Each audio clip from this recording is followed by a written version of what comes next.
Қазақстанда сөз бостандығы шектелмеуі тиіс. Сатира қылмыс емес, сөз бостандығы. Не деген масқара, қазақтар. Барайық деген бір ауыз сөзім үшін 15 тәулікке қамап қойды. Қазақстанда сөз бостандығына шектеу уақыт өткен сайын күшейіп барады. Елдегі шындықты тәуелсіз әріптестеріміз жарғақ құлағы жастыққа тимей, жалпақ жұртқа жеткізуге асығады. Бірақ түрлі себептерге байланысты ақиқатты түбіне жеткізе алмай қалатыны бар. Себебі ащы шындық кейбір шенеуніктерге ұнамай қалады. Демократиялы мемлекет деп атаймыз, бірақ сөз бостандығын түсімізде көретін сияқтымыз. Кеш жарық студияда мен Рахат Қосай. Адам құқықтары мен заңдылықты сақтау жөніндегі Қазақстан халықаралық бюросында журналистердің құқығы тақырыбында дөңгелек үстел өтті. Бұл жиынның басты себебі соңғы кезде бұқаралық ақпарат құралдарына қысымның күшеюі. Соның бірі Қазтаг агенттігіне қатысты сот шешімі. Содан басқа үкімет пен парламенттің брифингтеріне журналистердің кіруіне шектеу қойылуы. Бұл сөз бостандығы мен қоғамның ақпаратқа қолжетімділік құқығына тікелей қауіп төндіретін әрекеттер. Құқық қорғаушы ғалым Ағелеуов те осы кемшіліктің барын алға тартты. Главная проблема – это то, что сужается поле гласности и свободы, потому что свобода слова ограничивается.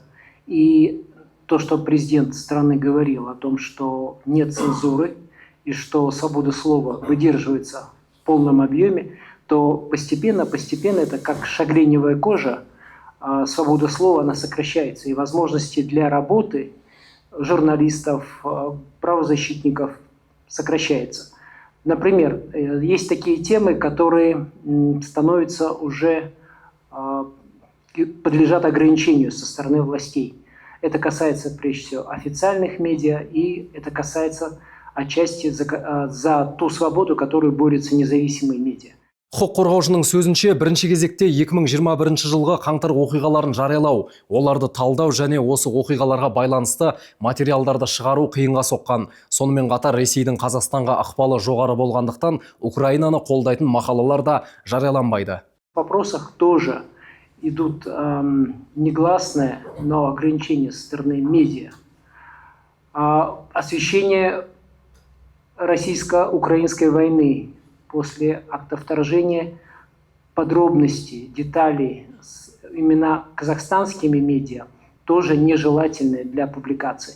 Так и не выдерживается баланс в связи с тем, что российские интересы в Казахстане представлены очень широко, то, соответственно, вот именно поддержка Украины и очень многие материалы, они тоже не приветствуются официальными структурами. Ал қоғам қайраткері Рысбек Сәрсенбайұлының айтуынша, бұрынғы кезде журналистерді қолдайтын саяси ұйымдар болатын. Қазір оның біреуі де жоқ. Осы журналистердің мұң-зарын бұрын тыңдайтын, қорғайтын, қолдайтын саяси ұйымдар болатын. Оппозициялық партиялар болатын. Олар қазір бізде бар ма? Жоқ. Оларды қудалауменен, атумен, соттауменен ыдыратып, таратып, басын біріктірмей, саяси партиялар бірлестік құруға жол бермей тып-типыл жасады. Полиция тарапынан қысымға ұшыраған журналист Мейірболат Мырзатайұлы да басынан өткен оқиғасын айтып берді. Осы Айдос Садықты өлтірген кезде біз журналистер қауымы саяси қуғын-сүргін құрбандары саябағына жиналып, өз қарсылығымызды білдіреміз дегенбіз. Енді бір жағынан еске алып, сол кезде 5 полиция тұтқындап мені жабылып, апарып Алмалы аудандық ішкі істер бөлімшесіне қамады. Қамағанда мен айттым, соттың шешімі болмай, мен кірмеймін дедім. Сөйтіп кабинетте отырдық, 3 сағаттан кейін шығарып жіберді. Оның алдында Қытай елшісі, және Қазақстанда түрлі түсті революция бола қалса, біз әскер кіргіземіз деп айтқан болатын. Сол сөз үшін мен айттым, консулдан сұрайық мынау, не деген масқара, қазақтар. Барайық деген бір ауыз сөзім үшін 15 тәулікке қамап қойды. Одан кейін міне осы 11 күні ғана болған жағдай, прокуратураның алдына бір адамдық пикет болды. Бір ауылдан келіп, Еңбекшіқазақ ауданынан бір азамат тауып мен тиктоктан осындай ақшамды ала алмай жүрмін деп алдында алаңға шықты. Бір күн бұрын алаңда ескерту беріп, оны шығарған, ертеңде прокуратураға барайық деді. Мен еріп бардым, өйткені жалғыз өзін жіберуге қауіпті. Барып плакатпен тұрды. Сөйтіп полиция қойша сүйреп алып кетті де, жабылып 4 полиция. Артынан маған айтады, түсініктеме бер дейді. Мен айтамын, мен өз жұмысыма өзім түсініктеме берем ба деймін. Жоқ, сен бересің, жүр деп 10 шақты полиция көлігімді қоршап алды. Аса ауыр қылмыскер сияқты. Қол аяғымды бұрап, өшіріп үлгерді. Тікелей эфирде отырған өшіріп алып барды. Соны апарғаннан кейін мен қалай болғанын жазып бердім, айттым. Сендер осылай істедіңдер деп. Сөйтіп қайтадан әкеліп тастаймыз деген сөзінде тұрмай, сол жерге есіктің алдына шығарып жіберді. Бірақ мен басшылыққа кіріп айтқан сөзінде тұрсын деп қайтадан әкелттім. Сөйтіп прокуратураға арыз жаздым. Ішкі қауіпсіздікке арыз жазылды. Досаевтың алдына шығып та айттым осы мәселені. Қашанға енді қысым көрсете береді. Тоқаевтың сөзі бар ғой. Журналист ақиқаттан айнымау керек деген. Әріптестеріміздің жұмысына кедергі беретін аккредитация мәселесі. Парламенттегі жиындарға кіру үшін журналистер аккредиттелген болу керек. Ол үшін алдымен бұқаралық ақпарат құралдары ретінде тіркелуі тиіс. Ал тіркелу үшін көптеген қиындықтарға тап болады. Қоғам қайраткері Рысбек Сәрсенбайұлының да ашынған мәселесі осы аккредитация. Аккредитация жоқ дейді, басқа дейді. Сондықтан журналистерге қай жерде болмасын есігі ашық болуы керек. Өйткені ол жеке бастық мүддеге жұмыс істемейді, ол қоғамға жұмыс істейді.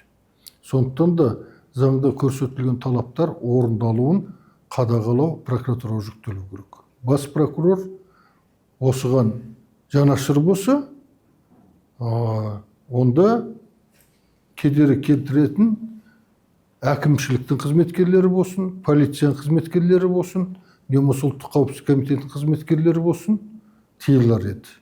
Бірден бір жолы заңды сақтау, заңның талаптарын орындау.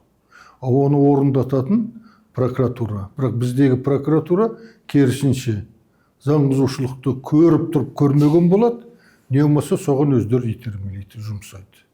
Мәселен, біздің арнамызда тіркеуден өте алмай жатыр. Ресми себебі құжаттарды дұрыс толтырмадыңдар деп жауапты қайтарып жібереді.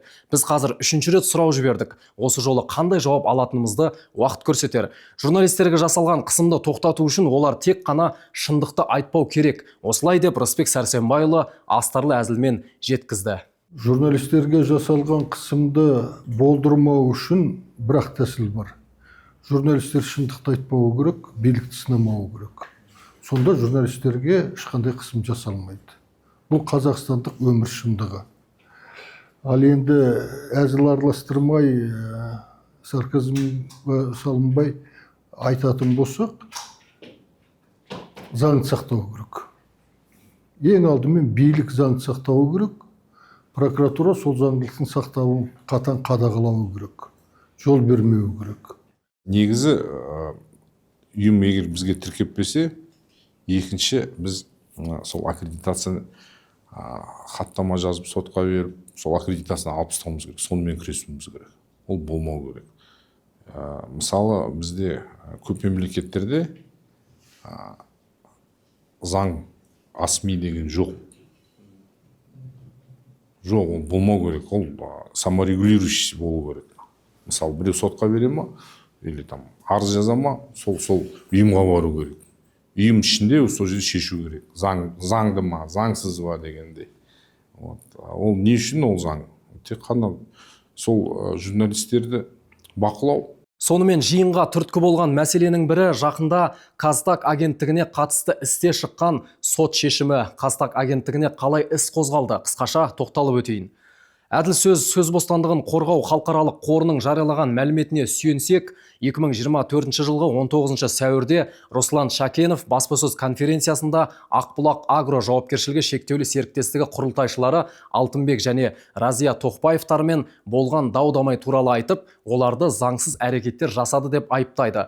Тоқбаевтар өздерінің ар-намысын қорғау үшін Руслан Шакенов пен Қазтаг KZ, Орда KZ, Астана ТВ KZ интернет ресурстары, сондай-ақ Синегор Инстаграм парақшасының иелеріне талап арыз берген. Себебі олар баспасөз конференциясындағы материалдарды жариялаған екен. Сол кезде Руслан Шакенов деген кісі ақпарат құралдарын жинап, осындай біраз ақшамдан айырылып қалдым. Соған Ерденбек Тоқбаев деген прокуратураның туыстары бар. Солар кінәлі дегенде ақпарат таратты. Енді ол ақпаратты таратқанда сол жерде осындай қылмыстық іс қозғалу керек, қолымда осындай құжаттар бар деп барлық жағдайды айтып, оның бәрін біз өз атымыздан емес, сол кісіге сілтеме жасап берген болатынбыз. Сол кезде бізде мына ақпарат бизнесмен «Справедливый Казахстан не для всех и не для каждого, сейчас или навсегда» деген сол кісінің айтқан сөзін бердік та, шыққан ақпараттың атын сөйтіп атадық, мәтінін. Бірінші және апелляциялық сот алқасы талапкерлердің қарсы арыздарын қанағаттандырудан бас тартқан. Тек Казтаг ақпарат агенттігіне қатысты сот негативті сипаттағы мәліметтерді жою және теріске шығару туралы шешім қабылдапты. Сонымен қатар 200 мың теңге көлемінде моральдық шығын өндірілсін деп шешкен. Одан кейін біраз уақыттан кейін үстімізге арыз түсті деген ақпарат шықты. Сотқа қатыстық, сот өтті, сол сотта жалпы осы кісі айтты дегендей барлық ақпарат тарады ғой. Барлығы белгілі болды. Сол сотта мысалы біз ғана емес, мына Орда бар, одан кейін Астана ТВ, Синегор KZ деген инстаграмдағы парақша бар. Солардың үстіне де жазған ғой ана кісілер арыздарын. Енді қараңыз, әділ сөз сараптама жасап, салыстырған кезде бізде де, Ордада да, Астанада да барлық жауапқа тартылғандардың ақпараттары бір болып тұр. Бірақ ең қызығы, солар ақталып шықты да, және де Руслан Шакенов кәсіпкер ақталып шығып отыр, бірақ бізді жауапқа тартып отыр. Сонда барлығы кінәсіз болып отыр да, біз ғана кінәлі болып отырмыз, бірақ сол жерде біздің кінәміз қай жерде, соны түсінбей отырмыз. Енді бір жағынан ойлауға болар еді, әділетті Қазақстан деген қағиданы, мемлекет басшысының айтып жүрген қағидаға күмән келтірді дедік деп, сондықтан осындай іс болып отыр, сондықтан бізге осындай шешім кеп отыр деп айтайық десек, ол енді бірақ ақылға сыймайды. Енді анау жоғарыда отырған, билікте отырған ағалар осындай ақпаратқа, осындай мәтінге ренжіп қалып, сондай шешім шықты деп айтпайтын шығар. Сондықтан өзіміз, енді біздің заңгеріміз бар, біздің ой, екі ой болып тұр. Біріншіден, мүмкін осы Астанадағы Есіл ауданының бас прокуроры Ерденбек Тоқбаев мырза осы мақалада айтылған ақпаратты көтере алмай, мүмкін соған қатысқан шығар деген де ой бар. Мүмкін тағы бір ой, юридическая техника дейді ғой, заңдағы техника. Ертең күні Тоқбаевтарға біреу осындай, сіздер осындай жағдай болыпты, сондайға қатынасыңыз бар екен, осындай қылмыстық іс қозғауға болады екен, осындай тонады деп сіздердің үстіңізден осындай ақпарат шықты екен десе, жоқ, оның бәрі өтірік. Біз соттасқанбыз, сонда сотты жеңіп шықтық. Мысалы, Казтагты осындай ақпаратты алғызып Казтагтағы ақпарат жалған деп шешім шықты деп, біздің үстімізге шыққан шешімді бүйтіп көрсетіп жүргенге. Міне, біз ақталдық, Казтаг кінәлі, сондықтан сіздің бізге айтып отырғандарыңыз рас емес, өтірік деп сөйтіп жүре бергенге жасалған іс болуы мүмкін дегендей ой айтып отыр біздің заңгеріміз. Кім біледі енді? Өйткені біздің заңгердің айтуы бойынша шешім юридический нонсенс дейді.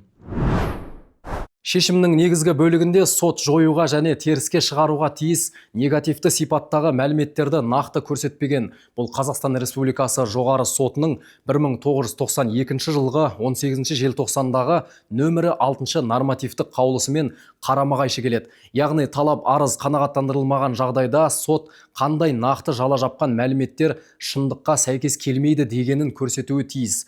Сот бұқаралық ақпарат құралдарын шындыққа сәйкес келмейтін мәліметтерді тарату бойынша жауапкершіліктен босатқаны заңды. Өйткені Бұқаралық ақпарат құралдары ресми пресс-конференциядағы Руслан Шакеновтың сөздерін дәл көшіріп жариялаған. Алайда сол заңның осы бап бойынша Қазтаг агенттігін жауапкершіліктен босатпаған. Бұл бұқаралық ақпарат құралдарында да дәл сол ресми сөздер жарияланған болатын. Соттар бірінші және апелляциялық инстанцияларда бұған қарсы дәлелдер табылмапты. Осылайша сот заң алдында барлық адамдардың теңдігі мен әділдігі туралы конституциялық қағиданы бұзған. Естеріңізде болса, Казньюз 24 сатиралық парақшасының авторы Темірлан Еңсебек 2 айға қамауға алынған. Оған қатысты Қазақстан Республикасы қылмыстық кодексінің 174 бабы әлеуметтік, ұлттық, рулық, нәсілдік, таптық немесе діни араздық қоздыру бойынша іс қозғалған еді. Белсенділер бұл іс ресейлік насихатшы Тина Канделакиге байланысты болуы мүмкін деген болжам айтты. 20 қаңтар күні Әсем Жапышева Алматыда сатира қылмыс емес деген жазуы бар плакат ұстап, Темірлан Еңсебекке қолдау білдіріп, пикетке шықты. Алайда Әсемді полиция ұстап әкетті. Кейін сот оған бейбіт жиын өткізу тәртібін бұзды деген айып тағып 15 тәулікке қамауға алған еді. Ал қазір Темірланға қатысты істе сот отырысының нақты уақыты белгісіз.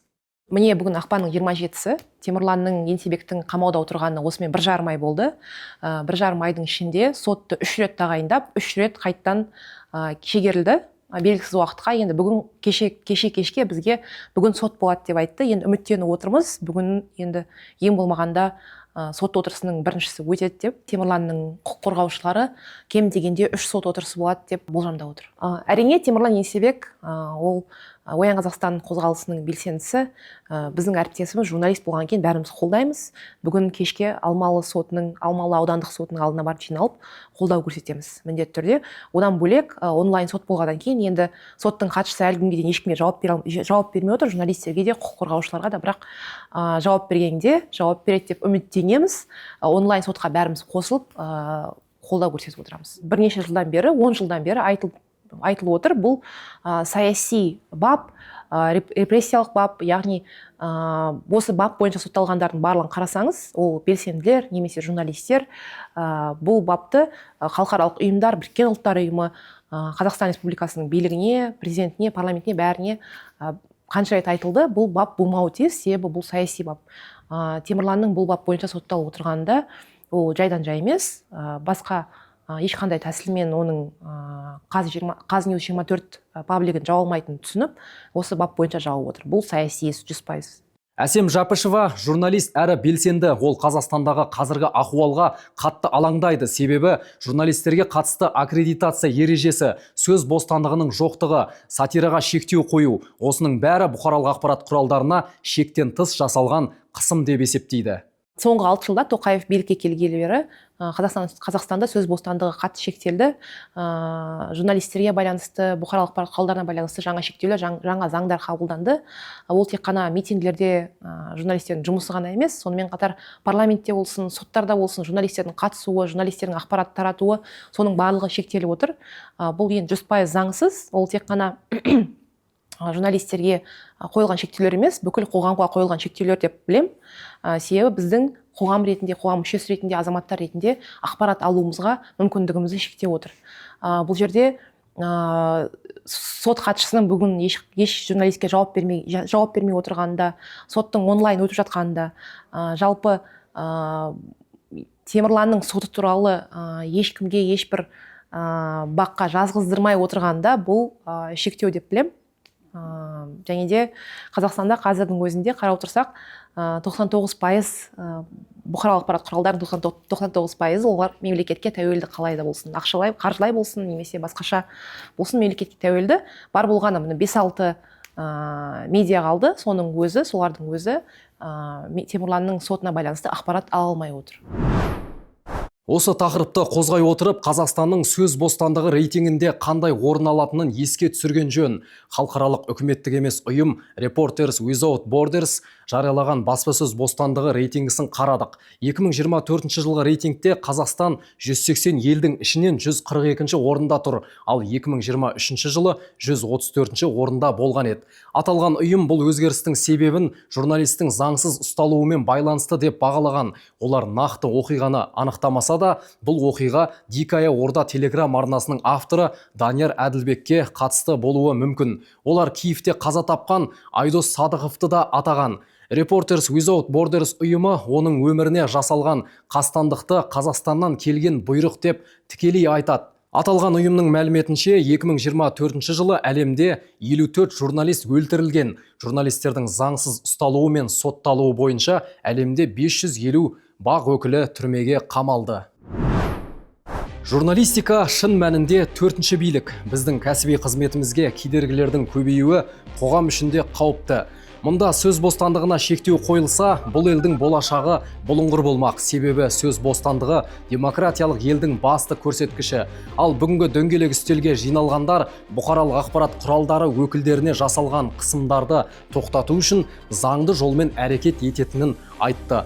Арнамызға тіркеліп лайк басып пікір қалдырыңыздар. Сіздердің қолдауларыңыз біз үшін маңызды.